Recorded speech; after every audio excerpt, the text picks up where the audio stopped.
Na-shock na lang daw ang Billionaire Channel kasi biglang nag-guest sa TV5 si Mateo at nag-news report doon para may conflict daw of interest. Mateo Guidicelli, tinanggal na nga ba sa bilyonaryo o nag-end of contract na? Nagsimula ang isyong ito nang namataang may makailang guesting si Mateo sa TV5. Una, nag-guest sa non-time show na Itbulaga ang TV host anchor. Sa mga sundalo at Rangers, tas in-invite nila ako dun sa Scout Ranger Regiment sa Camp Texon, Bulacan. Nagsimula ang hosting career ni Mateo sa unang hirit. Pero di nagtagal, ay hindi na nagpapakita si Mateo at kalaunan ay umalis na ito at lumipat sa bilyonaryo, bilang sports and lifestyle news anchor ng Agenda, kasama ang mga batikan na sina Corina Sanchez, Pinky Webb at Willard Cheng. Ngunit hindi pa nag-iisang taon, ay usap-usapan na ang pagkawala ni Mateo sa news channel. Pati ang kasisimula niyang podcast, ang Mateo G Primetime ay hindi na e-feature ng bilyonaryo. Spekulasyon ng mga netizens ay tinanggal siya sa bilyonaryo dahil umano sa breach of contract. Bukod kasi sa Itbulaga, ay nag-guest anchor din siya sa News 5. May documentary series din siyang pinamagatang Patriots, na fini-feature ang buhay ng mga sundalo. Ang guestings niya sa TV5 ay paglabag umano sa kanyang kontrata bilang empleyado sa Agenda. Walang official statement ang network at si Mateo tungkol sa isyu. Pero nang tinanong siya ni OG Diaz, sabi umano ni Mateo ay humingi raw siya ng abiso sa management na may guesting siya sa kabilang network. At the end of the day, ayaw magsunog ng tulay ni Mateo. Sabi nga niya sa akin, maliit lang ang mundo, Odds, ng telebisyon.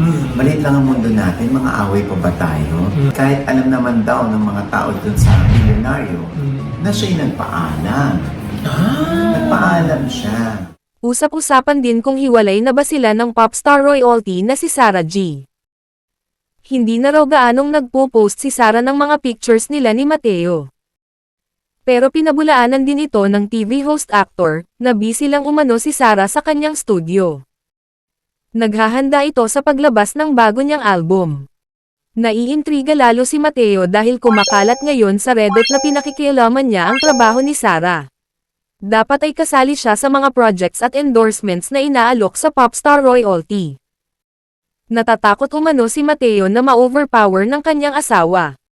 Mukhang controlling umano si Mateo. At ayon sa mga taga-suporta ni Sarah, ay sana tunay na nasa mabuting kalagayan at masaya ang iniidolo nila. Sinagot din ni Mateo ang tanong kung ayaw ba nilang magka-baby ni Sarah.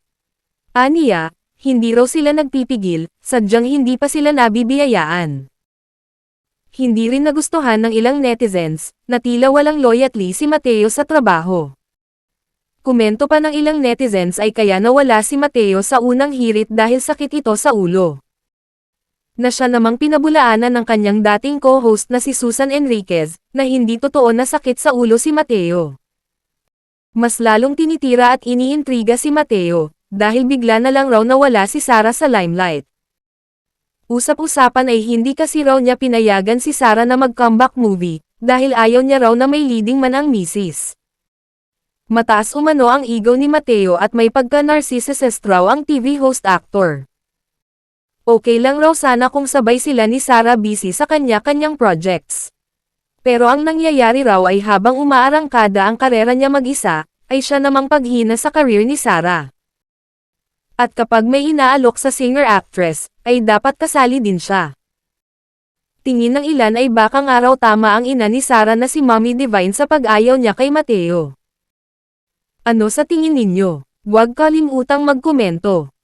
Kung bago ka pa sa channel ko ay huwag kalimutang i-like, subscribe, i-share, at magkomento.